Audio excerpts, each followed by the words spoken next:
Okay, so I think we are live. Our audience, feel free to let me know, comment in the YouTube chat if anything sounds off or is not working. So hello, everybody. Welcome to Playwright to Playwright, where emerging writers interview a fellow Canadian playwright that has influenced their work. I'm Justin, the project manager for the Canadian Plaything. I'd like to acknowledge that the Plaything is hosted from Victoria, BC, and Calgary, Alberta. So respectively, that is the unceded territories of the Lekwungen peoples, and Treaty 7, the territories of the Blackfoot Confederacy and the Tsuut'ina Nation. It's a great privilege that we have across the country to create and discuss theater on this land. And in discussion tonight, I'd like to introduce Tara Beagan, who's joining us from Calgary, also Treaty 7 territory, and Parmar out of Toronto, the traditional territories of the Mississaugas of the Credit, the Anishinaabe, the Chippewa, the Haudenosaunee, and the Wendat peoples. All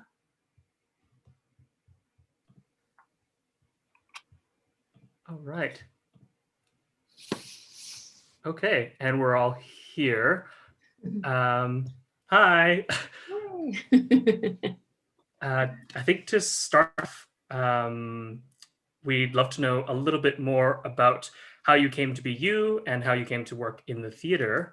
Maybe starting with Tara. Yeah, sure. How about Tara? I'm Ntlaka'pamux from, I'm east of the Rockies now, but our lands are on the other side of the Rockies, which is near where Sarena grew up.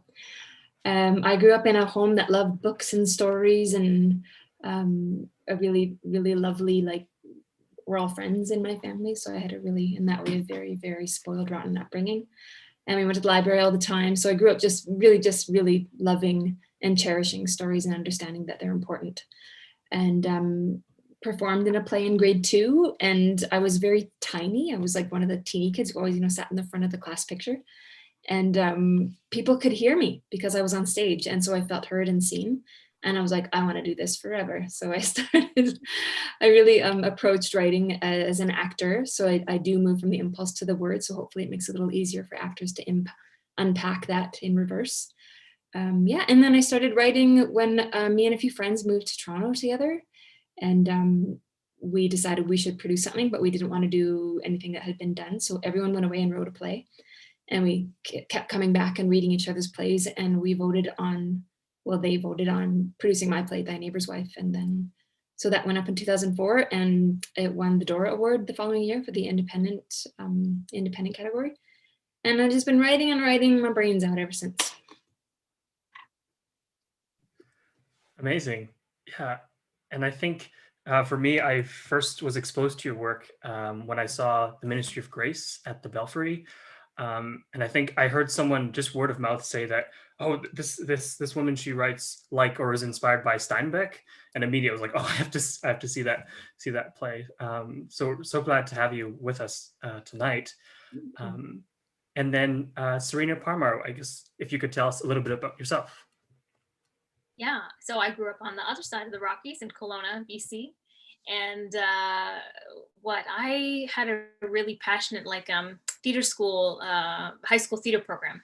So my teachers were really encouraging, and they had even though it was a sports driven school, they had invested a lot of time and into extracurriculars and things like that. So I just got exposed to it very early, but I'd actually never seen a professional play until I moved to Montreal to go to theater school. So I don't know what I was getting into when I signed up to be like, I want to be an actor, but I think it's just something in me felt compelled to tell stories. So I went to theater school, and then it was after I graduated, I was like, I'm seeing a disconnect here from, I really love the classics, and by classics I mean like the Western classical canon. I grew up, doing Shakespeare in high school and studying a lot of the European authors in theater school, but I just couldn't figure out my place in them. So then I kind of started writing, and I started with The Orchard After Chekov, which is an adaptation of Anton Chekhov's A Cherry Orchard, because I grew up in an orchard. So I was like, oh, I see a connection here, and maybe I can talk about this in a different way that will resonate more with me and with Canadians. And so I kind of got into it by accident. And now I write more. That's awesome. And I think in your bio, you're currently working at the Tarragon as the playwright in residence there.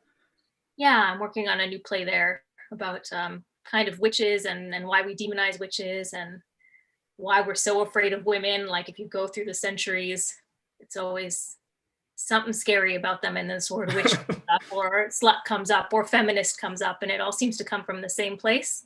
So anyways, kind of delving into that material and seeing if I can make a play. Right. Awesome. Well, I'm sure we'll stay posted for when that happens. Yes. Perfect. When we're allowed back into real theaters and not Zoom forever. But yeah, so just quick housekeeping things for our audience. This is a 1-hour interview with a Q&A at the end. So throughout the interview, if a question comes to mind, feel free to just throw it into the chat. And at the end, I will filter those over to the writers. With that, I think I will pass it off to Sarena to take over the interview for today or tonight. Awesome, thank you. Tara, I'm so excited that we get to do this. I've admired your work for a long time, and I think what we were talking about when we first chatted about this interview was that I was actually in the room of one of your plays in spirit as like an intern producer for Cross Currents, and so you're one of the first role models I had for people telling stories that weren't through a white gaze, and also people telling stories from the West Coast, and specifically the interior, which is where that play is set. So anyways, it's pretty cool. But I feel like our most recent connection is that we both have done adaptations.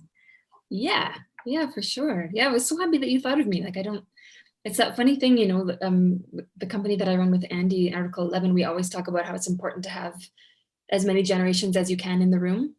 And you're just doing your work. And even if you don't feel like you have like the brain space to be like mentoring somebody, you can actually just open the room, and then it can be of use to somebody somewhere. And so I'm really happy that you remember that, and that it mattered to you in some way. Thank you. Yeah, it was a really cool experience. Absolutely. So in 2008, you wrote an adaptation of Miss Julie, and it was set in the interior in Merritt. Merritt-ish. Yeah. And so for those of you that don't know the original play, it's like a kind of fancy pants white lady. She has a bunch of servants, and there's kind of a tryst that happens with this white servant, but you set it with kind of a white European woman in Merritt, and then the two servants are First Nations. Yeah, which was a curiosity. Like it was, I mean, because Miss Julie, you know, it's still called Miss Julie, and my title is Miss Julie Shema, which is in the Ntlaka'pamux language is basically like a epithet for a white person. It's like honky or cracker. So it's really funny to see that like in print. It's kind of a laugh, but I know, yeah, to write so much for. I don't think I have another play where. Well, actually, my first play, Thy Neighbor's Wife, I call it my little white play that could, because it won a prize and then it got produced more than once. But for this one to have really, it's a white protagonist. I mean, Johnny drives a lot of the action in my play, especially.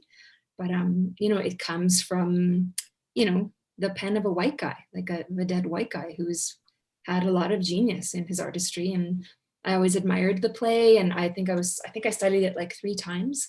Once in high school, and then in Red Deer College, and then at the U of Alberta. So I did study it a few times, and then I read a whole bunch of different translations of it. I don't speak Swedish, so I didn't read the original. You don't speak Swedish? I don't. I know. I should put that in my bio. Yeah. So it's funny. I don't know how you approached your adaptation, but I had like paper copies printed out and like kind of fanned all around me on the carpet, and I would like flip each page and then see what each translator had done, and like kind of pick and choose what was exciting to me and what definitely had to change, and like where the power dynamics needed to switch back and forth, where I liked the Strindberg map and where I wanted that to be different. So how did you do yours? Yeah, I think very similar. I feel like our adaptations are kind of on the same parallel in terms of how close they stay to the original. It's like it really honors the original and only busts out to say something different if it has to, or if it's really in, like, if my point of view is really in conflict with Chekov's point of view, is how I felt. And I felt like that in yours as well. Like, especially near the end, it feels like Miss Julie has more agency than she does in the original. And even some of the things with the male servant, is it Johnny is his name? Yeah, Johnny. Yeah, like just the psychology that he's navigating, especially after they spoiler alert, although the play's very old, they sleep together.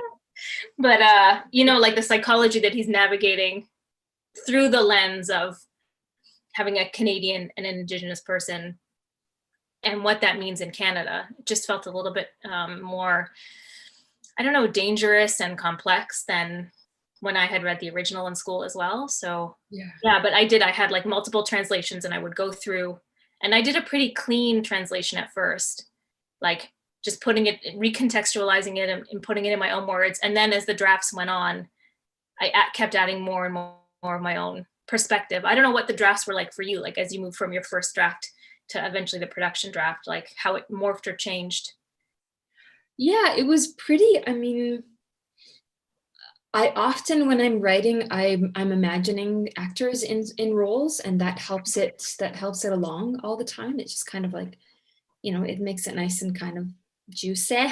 So for me, I was already imagining actors in the play. And I mean, for me, my adaptation was a commission from Kick Theatre, which was founded by Millie Hutton and Christine Horn. And we already knew Christine was going to be playing Miss Julie. So I know how her dexterity with text is like, you know, it's immense, like it's huge. She can take the longest of monologues and be completely specific the whole way through and just grab you that whole time. So I knew for sure that I wasn't working from any limitations, it felt like. And I had some ideas about who the dream cast would be, and Daryl Dennis was the dream Johnny, and that's who we got. So that was really exciting.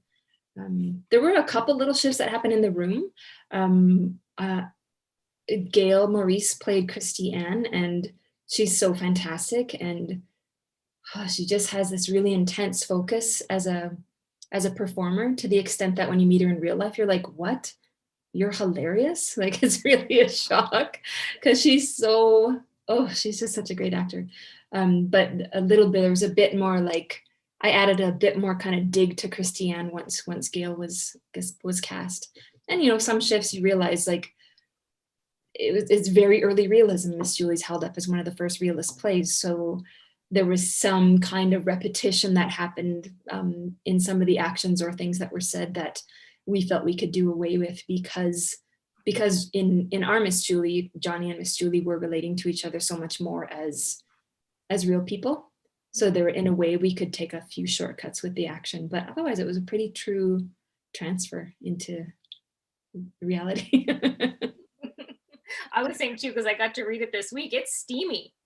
Yeah, that sex scene. Malie did like an 11-minute sex scene on stage. It was intense. Like, it was like, I would feel a little embarrassed, because I'm like, oh, those are my friends totally going at it. You know, it's so silly, because we're pros, but it's still like, when it goes on for that long, it's like, whoa. Exactly.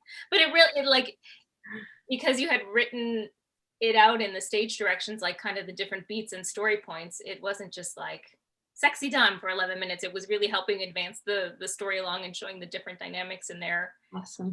Power dynamic, which I thought was really cool. Oh, thank you so much. Want to read a bit from the play? Yeah. Okay. I will too. Thank you. Turn off my video so they can. So this will be, here's this is from New Canadian Realism's 8 plays. You can kind of see my lamp in that, but it's a gorgeous cover. And it's edited by Roberta Barker and Kim Solga, who's just such a brilliant prof and has been so supportive of my work from forever, since we knew about each other. So blessings for Berta and Kim. And my little play got stuck in here, which is really awesome. So this, I will read you just a shorter scene from Christiane, so Johnny's purported fiance. She's the kitchen maid, basically, so she lives in the house. Johnny also probably lives in the house. He probably has a small room right close to hers, which has probably led to their ability to be intimate, not just physically, but as really good friends. And Christiane has fallen asleep, and Johnny and Julie have been bantering for a while, and she finally just kind of gets herself up and hauls herself off to bed. So they're alone. Johnny, good night. Julie, sweet dreams. She's charming. I wonder if she snores. Nope. She talks though. Whole conversations right out loud. You can hear her in your room from here? No. Julie catches his meaning. Fetch a knife. Come outside and cut some evergreen with me. There's not a speck of festive cheer in this room. Johnny stays where he is. Julie fetches her coat. She notices he hasn't moved. Come. You are a stupid girl. How dare you? Do you know what they'd say if we were seen collecting decorations together? They, as though you aren't. Do you really put yourself above them, or is it just that you wish you weren't one of them? You think they don't see you just because you don't see yourself in them. We're not so different, Miss Julie. What could they see, huh? Or say, what? That I'm in love with a servant, please. Plead all you like. I will if you want me to. I don't want you to. Ask me, I'll plead. She kneels before him. He immediately pulls her to her feet. I'll come down beneath you and look up at you, begging with every inch of my. You cannot come down. No one would believe you'd stepped down willfully. They'd say I dragged you down. I have more faith in people than you do. You don't know them as well as I do. So, no pleading. I thought every man enjoyed a woman on her knees. You're strange. Yes, as are you, as are they. As was my mother, as is my father, everyone. We're all strange. Strangers to each other, to ourselves, trying to be anything else, anywhere else, thinking we're not just an oily film that will be brushed aside to be replaced by some other. Scum floating across water until it becomes so heavy with itself it just sinks.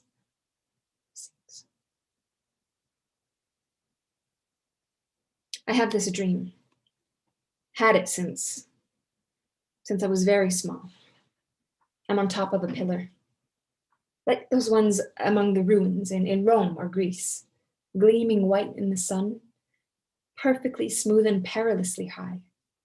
I'm sitting way up there, and there's no possible way of getting down, but everything in the whole world is below me, and nothing at all above me, so nowhere to go, and nothing to be done.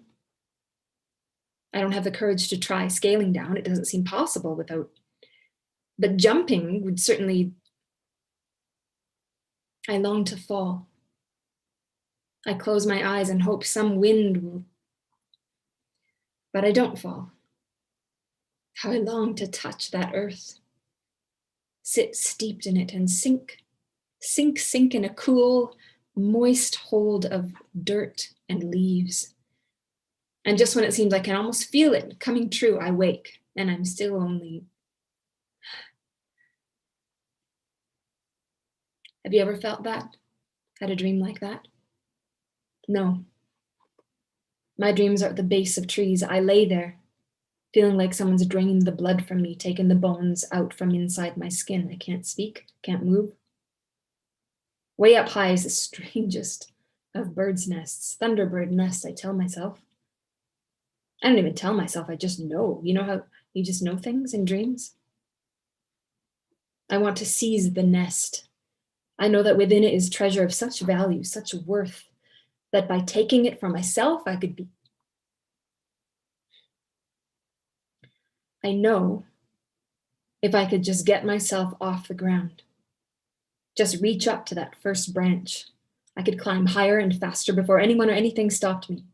But the weight of myself is. And the thunderbird returns to her nest. And I see only her underbelly, unruffled and fine. I have never ever seen her back, but I imagine such colors, such... Without knowing I'm even there, she comes and goes as she pleases, utterly unthreatened. Maybe she wants to invite you, but she doesn't think you'd hear her from down there. Soon. I love the looking in different directions. That's smart. Yeah, yeah, it's a good idea. But then when there's more than two people, you're like, it's tricky. What I love about that scene too is they're both talking about feeling like immobilized, but in different ways. You know, like they both feel like they can't move beyond their circumstance or their place. So I think that you really brought that to light, like in this adaptation.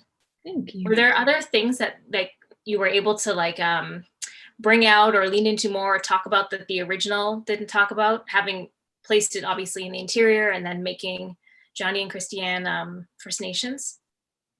I think so. I think the way that I was able to kind of get inside of Miss Julie's brain was just the position of women in 1930, which is when I set my play, and just the thought of how little opportunity there was to expand your experience when, I mean, for the most part, I mean, men could access education, and white men, education and all those other like nice things about being a human, but a lot of women didn't really have that. I mean, nurses and teachers, and then you're expected, you know, to fall in line and do the thing that everybody expects you to do. So in 1930, I felt like I could get behind that. And also just owning her own sexuality, like just being a physical being and playing with being blunt about that, how bizarre that must have been. I mean, the 30s were more open because it was like post-Edwardian. So it was like corsets started to go away, and like there were certain freedoms physically that were happening for the first time. So that was exciting to me to be able to look at what that would be. And because he's, you know, his status in the country is not personhood. Like white women had personhood, but Indigenous people didn't yet. So it was easier for her to like test those waters with him. So I think that's what that loaned me. Yeah. Right. It's a safer risk for her. Yeah. Yeah, because who's he going to tell? She doesn't care who he tells. Yeah. So great. So cool. Okay, I'm going to finish off our little adaptation section. I'll read a little bit from The Orchard, and then we can move on to kind of your other works after that. Great. Yeah? Yay. Okay, cool. Okay. So this is from The Orchard. So this is set in the 1970s in the Okanagan, and it's a South Asian family, and they have a family farm. They have an orchard, and they're kind of just relaxing. It's the end of the day, and Peter, who's also South Asian and a family friend, is philosophizing. So that's kind of how this family passes the time, and they get a kick out of listening to him. And he's just been in India studying. He's a very intellectual student and following politics, and he kind of comes back all riled up. So this is him. He's kind of mid-speech, mid-rant, and the family is listening while they shell peas and get peaches ready for canning. So Peter says, "What if we went back to India? There we are not stifled. Our country is changing, no longer a pathetic third world nation begging in the shadows. India could reemerge a superpower. I believe it." Everyone laughs at Peter's outlandish idea. The mother of the family says, "Peter, you are so silly." And the uncle says, "Where does he get these grand ideas?" Peter says, "It's been 3 years since Trudeau opened up immigration. People are flooding into this country. Multiculturalism pervades every message. The left-leaning con man pats himself on the back thinking he has sacrificed and achieved this goal. But where is this free utopia they speak of? The liberal thinkers preach a mosaic where every tile may shine as brightly as the next. But our stories are not in the classroom. Our medicine is not in the hospitals. Our philosophies, which have evolved tens of thousands of years compared to this infant nation of only 100. But we are not refined enough, not advanced enough. And I ask you, where is the rigor of thought in that? but I tell you, a better life is flowing into India. Everyone has slowly stopped their activities, and they now listen to Peter intently. In Delhi, I heard a man speak, Manmohan Singh. Society has given him opportunity and his potential is unleashed. He has these ideas. International trade will come to India. Yes, like him, if we invest our gifts into our own mother country, we will know true freedom if we work. A nation can shake off its darkness, because I tell you, once our potential is liberated, no one can make us kneel. Everyone is silent. The mother says, well, and Barbara, cousin, says, Peter, I can't believe you sometimes. Michael is also there. He's a family friend. He's white and a businessman. And he says, actually, I know exactly what you mean. It's about instilling work ethic, about investing the time. Just take me, for example. I came from nothing. No one was knocking on my door. But I get up every morning at 5 a.m. I hustle, and I've built my empire. And I believe any man can do the same, a fair shot to anyone. That's what makes this country great. And Peter says, Gus gets up every morning at 5 a.m. He can't get a job in the mailroom, and you have an empire. Your 5 a.m. started at the dawn of the colonies. Ours started in 1947 when the British finally let us buy an alarm clock. Michael says, come on, we've been blessed with soaring mountains and endless night skies. Surely we were meant to live as giants. And Peter says, giants are for fairy tales. Gurjeet, the uncle, says, people have welcomed us here, my boy. Perhaps you've forgotten. Remember the Nelsons? They gave you that bike, gave you rides into town to buy your books. You were like another son to them. Peter takes a beat. I feel I've gotten carried away. Nothing comes from this idle talk.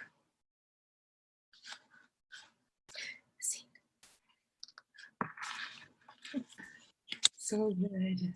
It's so good. You know, when I read it this weekend, usually when there's more than, I would say, 4 characters, I have to make a little map that I put beside the script so I can keep track of like who's who. But I was like, I have a feeling I'm gonna know. And I did. And like I could just follow. I was like, ooh, that's that white neighbor. Oh, her name's not really Barbara at all. Like it was very clear. Like I didn't need a map at all. Like the characters they feel so known to you. Like they seem so full, every single one of them. Oh, that's so cool. Bravo. Thank you. Yeah. Oh man. Well, what was interesting too, like I think we talked about this a little bit, like our families coming to see our plays, especially when they are so personal, either to our cultural identities or to our actual lived experiences in the case of The Orchard for me. And I remember when my mom came to see The Orchard when it was done at the Shaw Festival, and she's like a very quiet, gentle, like sensitive woman. And she just kind of came up to me afterwards and she kind of had tears in her eyes and she was like, oh, you were listening the whole time. And like that for me was, I don't know, like of all the reactions we got, good and bad and mixed and all those things, and people from, you know, the Sikh community, it's a Sikh family, which is not often depicted, so many wonderful experiences. But that one, like, I don't know, there was something about my family feeling like they were finally reflected, like truly reflected on stage, and how empowering that was for my mother. Like the themes and the things that were talked about in this play, she finally felt like, I think, this is me kind of like gleaning, but that she wasn't crazy, essentially. Like all these microaggressions that she felt and the racism and the stuff that no one ever talked about was real and validated. And now lots of people knew the context of how she grew up. And I think that was really important for her and for the rest of my family when they eventually saw it as well. But I don't know, you had your family come once, you met many of your works, but you had one story talking about, you had written like later on The Reckoning, which is a triptych of plays. And your dad came to see one of them and it kind of had a large reaction, shall we say? Do you want to talk about that? Yeah, for sure. Yeah, for sure. Yeah. Oh, I think that was sorry about that. Did you hear that weird sound? That was me, I think. No. Okay. The Reckoning is, there's a dance piece and then there's kind of a realist scene and then there's a monologue to camera at the end. And part of it was dealing with the fallout. Well, the whole piece was a response to the Truth and Reconciliation Commission and just the havoc that wreaked on so many families and communities. And God, the amount of people who either got common experience payments or who were, I don't even know how they put it, but who were paid money for all of the abuse that they suffered and torture and starvation and all of the horrible things. A lot of people received their payments and then couldn't survive that. Like it was a strange, like it's like it tipped the scales too far. Their experiences were validated, but then all of a sudden they were paid for it. So some people couldn't put it in that place where I believe it should be, which is, you know, you were kidnapped as a child. That alone means that the government should be paying through the nose to make reparations, you know, or the incarceration of you know, Japanese people during the war, like what you include in your piece.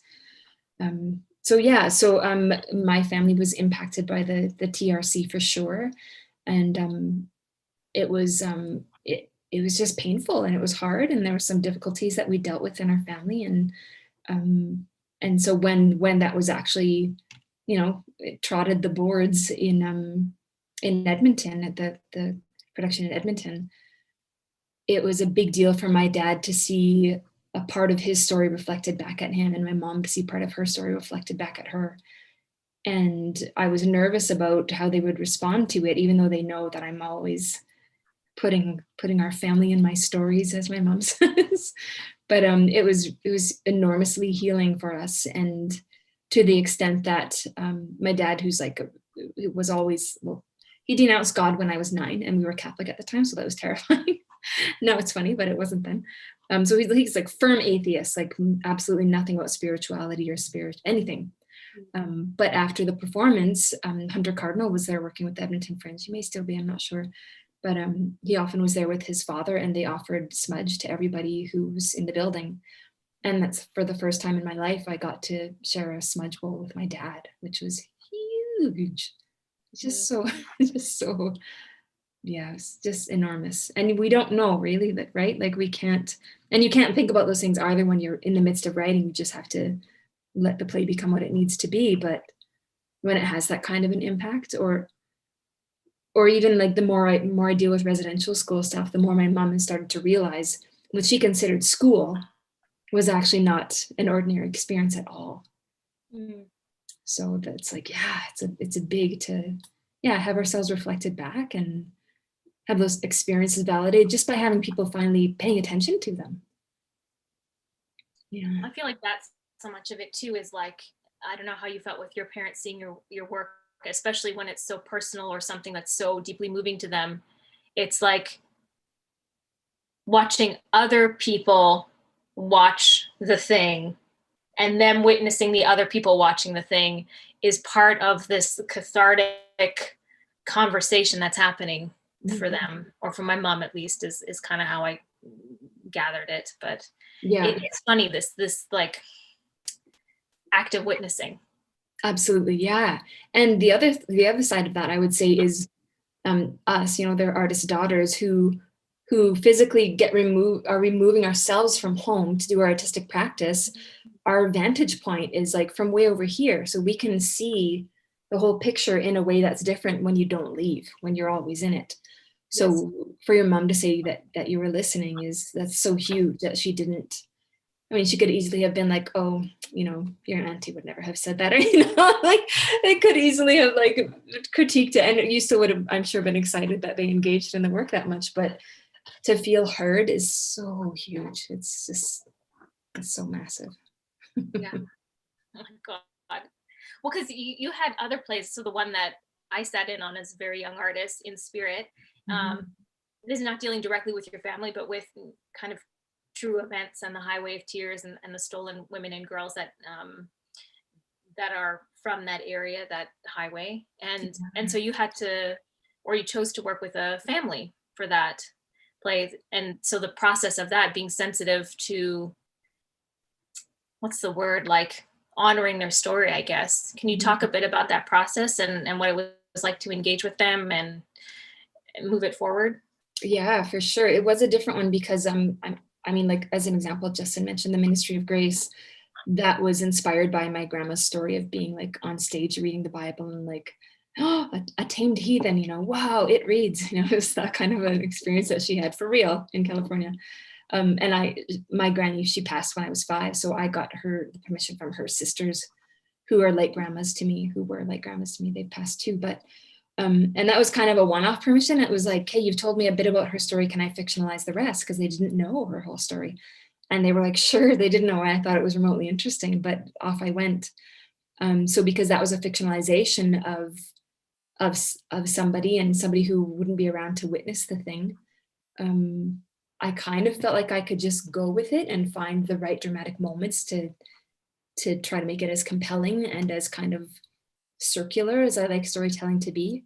Whereas within Spirit, because it is inspired by one particular stolen girl, I returned to her family, because whenever the work evolved, I wanted to make sure that they were still okay with a story inspired by their family member being in my hands, in the hands of my collaborators. And so I needed to keep checking in and making sure, in large part, it was out of respect for them and their experience, but it was also to make sure that my motivations were still true, and that it was like, there were times when there were offers on the table from theater companies, and if I didn't feel sure about it, sometimes I would connect with that family and just make sure, when those decisions can be difficult sometimes. Like, I remember there was a company that wanted to produce, but the AD insisted that they become the director. And I couldn't imagine handing that over. And so I had to say no. That was a no-brainer. I was just like, nope, not happening.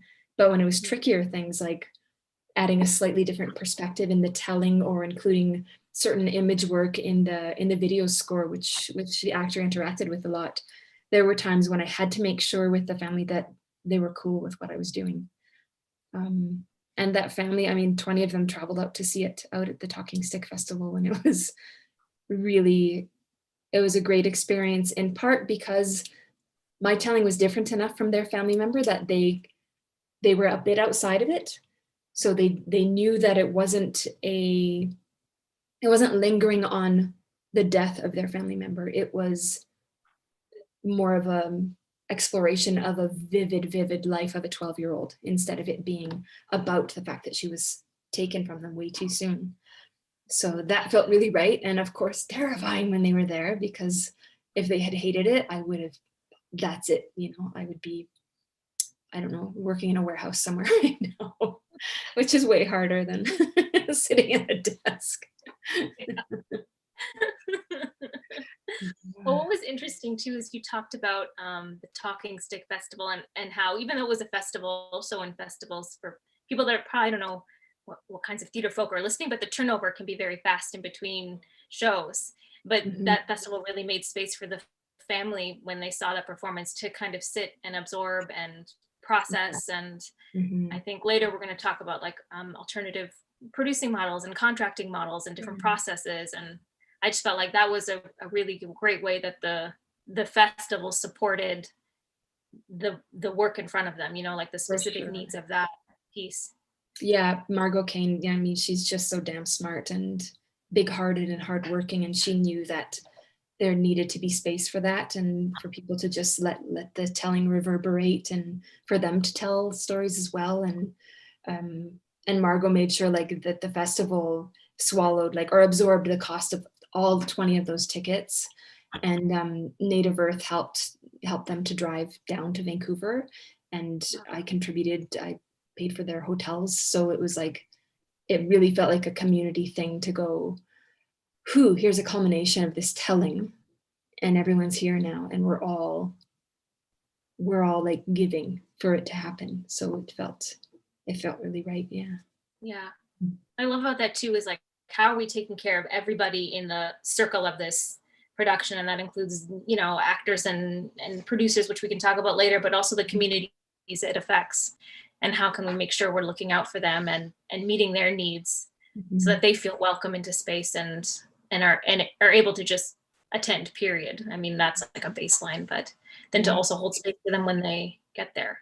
Because you had an interesting thing too. You mentioned like when you were working with the family that there was a voting process, which I thought was so interesting in terms of process. Like, yeah, that was really like a very equitable and hopefully not filled with too much conflict, but it's a different way to go about engaging with real life humans whose story you're telling. Yeah, for sure. Yeah, because it was finally traveling to British Columbia, so it was close to home for them.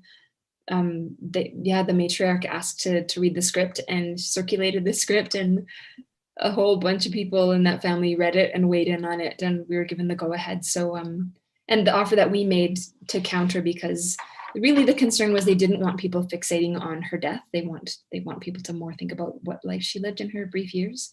So we offered to change all of the proper nouns, because the family doesn't want anyone coming after them, you know, for interviews or, you know, podcasters or whatever it might be. So we changed all the proper nouns so that it still feels like it's in British Columbia and probably the interior, but partly that might be the videoscape because of the way that Andy and I worked together for the color of the land and the trees that were there, and the way that, you know, the light that I remember from being a kid and being on reserve in that area in the summers. It was very much, that was the palette that was in my brain, and that was the one that Andy created for the show. So yeah. It reminded me of the Okanagan for sure, like the interior, like just the bright white, yellow, deserty, and the sound of the gravel and that kind of thing. Like I remember driving on a lot of country roads and stuff as a kid, and anyways, I was immediately transported. So I think for sure. Awesome. Captured it. Yeah. Did you have anyone in your family see your work and think that a character was them and it wasn't them, or anything like that? I've had some who were like very quiet afterwards. You're like, how did you like it? And they're like, good. And I'm like, oh, you hated it? Are you traumatized? I don't know. And then I've had other ones where they're like, yeah, that's me. Like there's one character in The Orchard who's kind of this like ladies' man kind of guy, and like just like the king of assimilation, like shaggy haircut, like in it to win it. Right. He's like very loosely based on an uncle I have, and he was like so proud.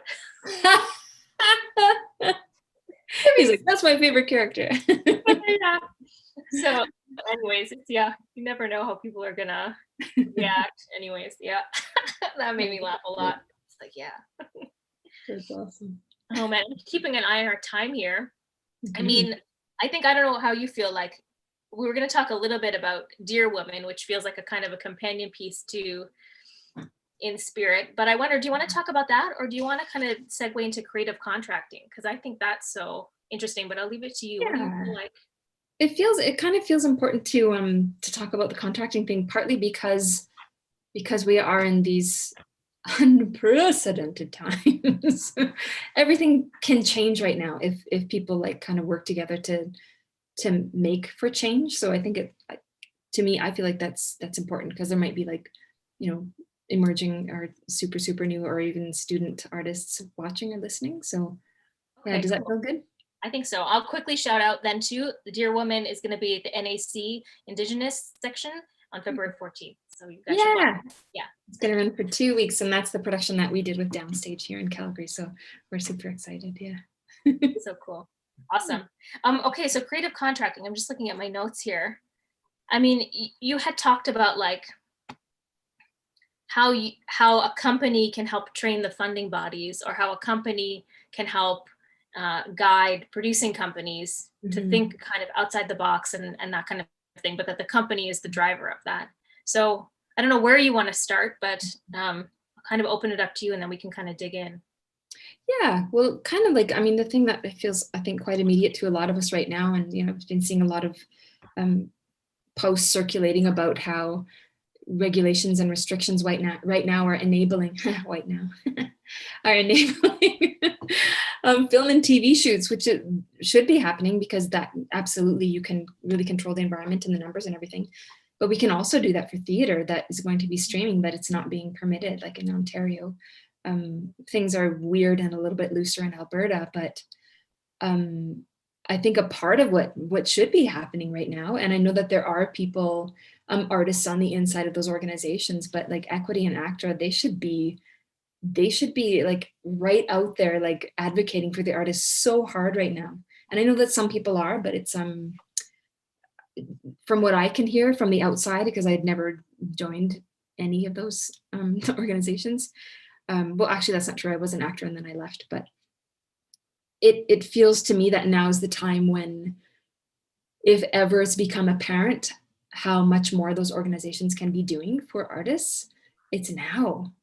So yeah, and I mean, we talked about how when Andy Moro and I founded Article 11, we simply chose not to engage anymore with equity, and we did for a time, and we did in our own particular way. So well, to go back to Reckoning, when that played at the theater center, you know, equity requires that you say, if your whole cast isn't equity, you have to put one of those little asterisks, and then it says, you know, this artist appears by permission by the Canadian Actors Equity Association, about all that whole thing.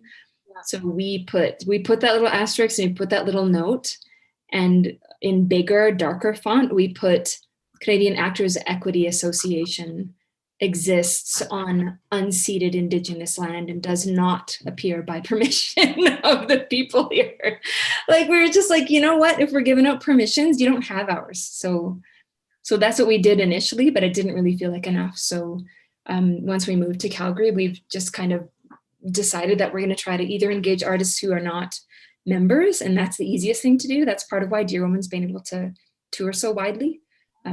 Cherished Blood is not a union member, neither am I, neither is Andy. So we don't, we exceed minimum standards for the unions, but we don't engage with them. And when we do engage their members, we let them know that we're not going to, but if they want to do paperwork and send their organization's fees, that they should do that they have to take it on their own. So it's, rather than those organizations making companies be the paper pushers for what they do, I just don't think that's right. I think it should be, if the members want to engage with that and, you know, access things that are great, like the, I mean, I have friends who went through major crises in life, had to abandon contracts, and then accessed emergency funding through the, what is it called? The extra benefit, the fraternal benefit, something. Anyway. Yeah, that saves a lot of people's arses in many, many occasions. So paying in your fees, if you're a member, that makes it makes sense in its way, but I refuse anymore. I refuse to pay equity what they said for the privilege of working in their jurisdiction. I just don't do that anymore. Yeah. Well, I thought what was interesting about what we were talking about last time too was like that you can insist on different parameters for your rehearsals and how you want to rehearse that take into context the kind of work you're going to be working on. So like for a lot of culturally specific work, there's like possibly an element of reliving trauma or just portraying people that have gone through a lot of trauma. And so you were saying you try and shorten the work week to accommodate that. So you're still putting in like overview to take care of your creative team and your actors and stuff like that, but you're looking at it through a different lens, like what is taking care of people, which I thought was really interesting. And you talked about honorariums for elders and just a bunch of different things. But yeah, I mean, I think in terms of creative contracting, like that's stuff that the unions could be advocating for, or companies can be putting forward. Yeah, and as you mentioned, it's also something we can do when we apply for funding. Like if we're applying to the Canada Council, I mean, one of the things that always stands out for me with the Canada Council is there's kind of an accepted scale for per diems paid to artists, but when you're a jury member working for Canada Council in person, your per diem's higher than what is acceptable for artists. So how bonkers is that? Like, that ain't right. Yeah. Like, I don't need a $40 per diem for dinner in Ottawa. You know, like, come on. We just don't, you know. And I mean, you work in a G house and your daily rate's something that's close to $110 a day. So per diem when you're on a jury is higher almost than what you're getting paid as an artist. So things like that need to change. Like there needs to be, we need to build in childcare. I don't know if you ever saw Hot Brown Honey or not, that group from Australia, but yeah, too great, right? Oh, they go around and literally collect money, cash for childcare. So brilliant. Like, and that has to be built into the contracting, to the grant applications. I also personally believe that if you are from a marginalized community or culture, that you are an expert, because we are completely fluent in hegemonic society, and we also come with our culture. So we're experts, like that we're bringing something to the room that really can't be measured. So we should get paid more. I just believe that. Yeah. So too. And two, all of the kind of conflict, tension, microaggressions, whatever you might face when you go into an institution where you're not in a majority, that also is extra work to deal with and navigate, and takes time out of your day, as I'm sure lots of people know, writing that extra email and how am I going to word it and how am I going to avoid this conflict and go to rehearsal the next day. And so that should be things that we think about. How can we start compensating for that invisible work? Yes, you're so right. That's so right. Yeah. I know when we were producing Orchard, and it started going around to other theaters, we attached an inclusivity rider. And so that was like, we included a cultural consultant had to come with it, or sorry, this was in my writing contract. A cultural consultant had to come with it, and the majority of the creative team had to be BIPOC or IBPOC folks.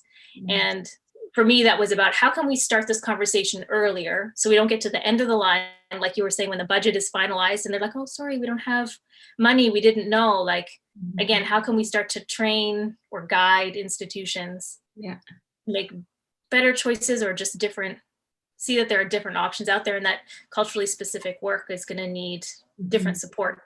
Yeah, for sure. Oh, so real.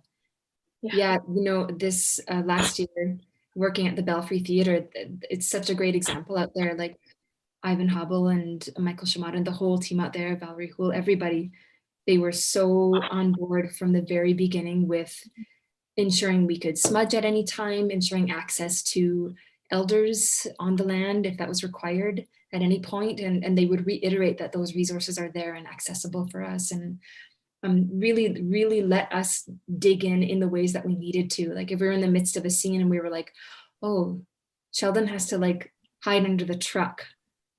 And then we'd be like, Andy, is the truck ready yet? He's like, no, it's not ready, but do you want to go look at it? Yeah. And then we'd all like, the whole crew would like, the whole company would like haul over into the scenic shop and be like, can we see the truck? And they're like, yep.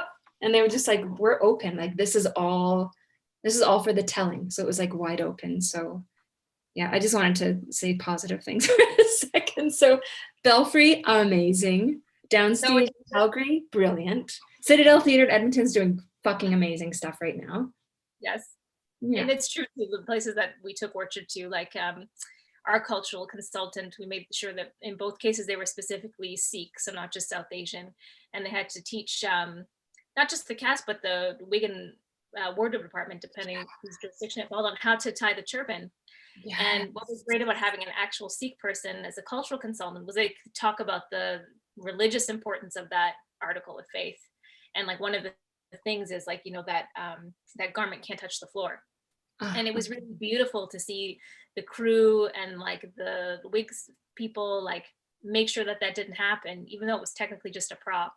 Yeah. I don't know. It's just like, it can be a really beautiful thing when people are open to different ways of working. Yeah, that's so real. That's so beautiful.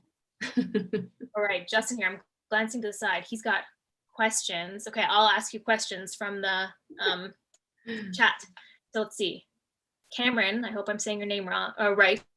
Wrong. I hope I'm saying it wrong. I'm saying it right. Asks, what's one piece of advice you'd give to playwrights just starting out?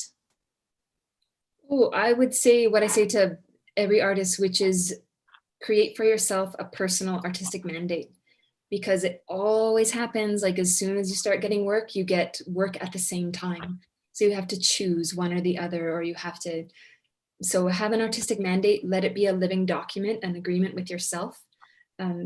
Let it remind you who you're doing this for, and check back in with it, make amendments as you need to, and remember that that's you being your truest self to you. So if you have those difficult circumstances or situations or decisions, just check back with your mandate. Because you're going to be feeling emotional, but there's your mandate printed out, so you can just connect with that. That's awesome. How about you, Sarena? What would you say? I know that you're young, but I know you're also wise. I don't know about that. Just like a spastic human. What would I say? I mean, the thing I found most empowering as I transitioned from acting to more writing was I realized there were only stories that I could tell because of where I grew up, how I was brought up, how the world sees me, how I see the world, whatever. And once I realized the power of that, the power of the uniqueness of how I saw things, that really gave me a lot of confidence. And that's something I kind of go back to when I'm like, what do I want to say about this next thing I'm writing? You know, like, oh yeah, I'm going to see it in just a slightly different way. And that's what makes everyone's voice so special. Mhm. So to just trust that, because I very easily think everyone must think this. I have nothing. What am I adding? What am I even saying? But it's not. Yeah. That's not true. So Which is how the system is set up to make actors feel and think. yeah. Like, I mean, what other profession are we constantly working to get work? Yes. And the longer we work in this industry, the more we're like competing with our friends and loved ones, and like auditioning for our friends and or loved ones or despised people, you know, like, people we know really well, but we're still like working so hard to get the work. It's really hard, and it's easy to get convinced that you're replaceable, but yeah, you're sure as hell not. Do you want to talk about, so I think we have a few minutes left, like Yeah. how your mandate has changed or like evolved from when you started out to now, or has it changed? Yeah, it's changed for sure. I mean, this is a really kind of simple example, but I used to say that part of my perspective is people who grew up in Alberta and don't live there anymore. So it wasn't even like a mandate, like it wasn't a mission that I needed to accomplish, but it was similar to what you said, which is reminding myself of a perspective that I hold in me. And also being Ntlaka'pamux and growing up in Blackfoot and Stoney Nakoda, Tsuut'ina, Cree territory, like, you know, that's all. There's always a way to be an outsider, it seems like, when you're I mean, an artist at all, because we're weirdos, because we're constantly analyzing, you know, the state of being human. But the specific ways in which we see those things differently, for sure, is like, it just feels so important. Mm-hmm. Yeah, I think too, like as a racially marginalized person coming from a rural setting, that's something that I found to be quite a unique experience. Like, obviously there are many of us, yourself included, but especially living in Toronto, it's like weirdly rare when you find someone else like, oh my God, you were born in Prince George, you know what Fort Mac is, you know, it's a big, Yes. it's a big deal. Yeah. For sure. Okay, we have time for one last question. Glenn asked, Tara, if you were offered the job to run a union, would you take it? I'm not great at running things.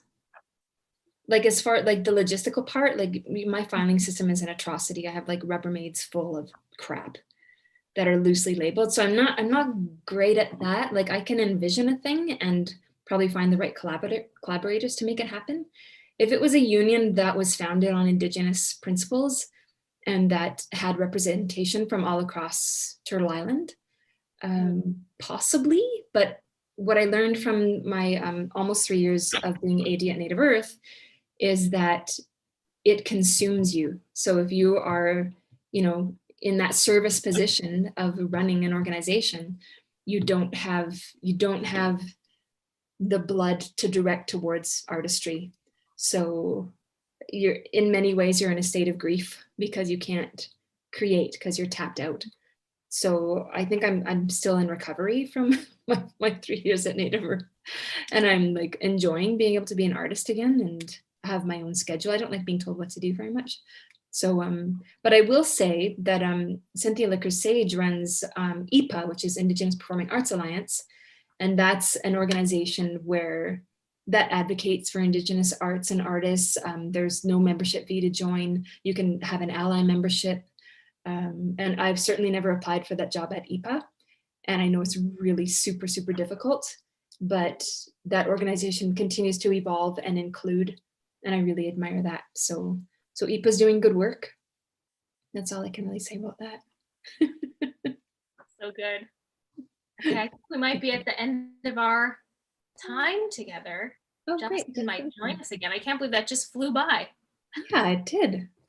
Okay. We were both nervous an hour. And then it was fine. I know. Hello, Justin.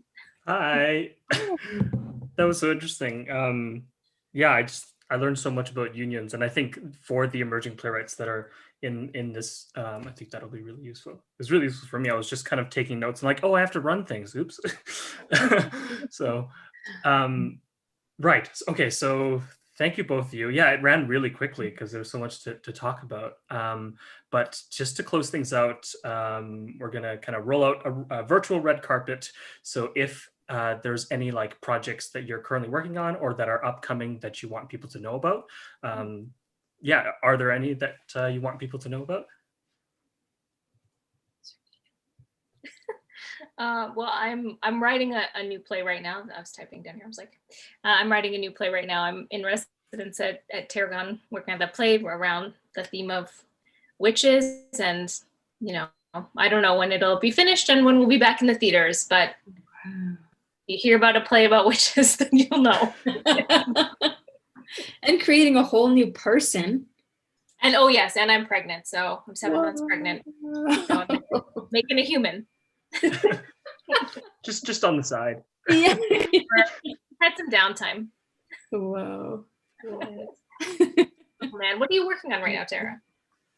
Well, we're kind of in the thick of it with NECIT right now, and everyone there's been great. Samantha, Lori, Kevin, amazing team. To have Gwen online, so we mentioned that already. That'll run for about 2 weeks.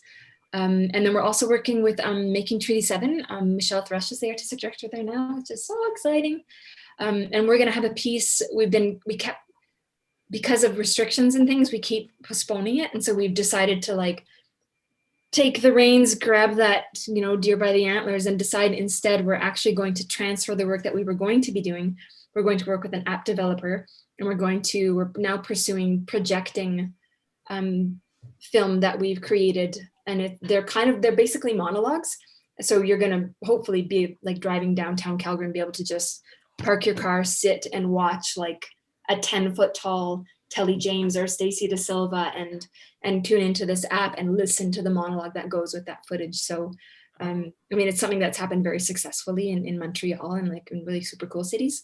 So we're gonna bring that to Calgary and literally indigenize the face of the city. So that's coming probably late May, maybe June. So cool. Yeah. So That's cool. awesome. Yeah. Okay. Right. Yeah, I think I saw that. Like, Rupi Kaur had her poetry done on a wall like that, and it was just so cool to see that. Like projections, we're not using them enough. Yeah, and we can. Everyone's walking outside all the time now, so it's a good thing. Right. Yeah. Okay, I think we have to end it there. So just the final notes, this event is supported by Playwrights Guild Canada and the Canada Council for the Arts. Our audience, if you are an emerging writer and have a Canadian playwright that has influenced you and would like to interview them, send us an email and we'll try to make it happen. With that, again, I really need to thank Sarena Parmar and Tara Beagan for joining us tonight. And the audience for tuning in among all the other things that you could be doing. So thank you, everybody, for joining us. And I will take us off the air. Thanks for joining us, everybody. Bye. Bye.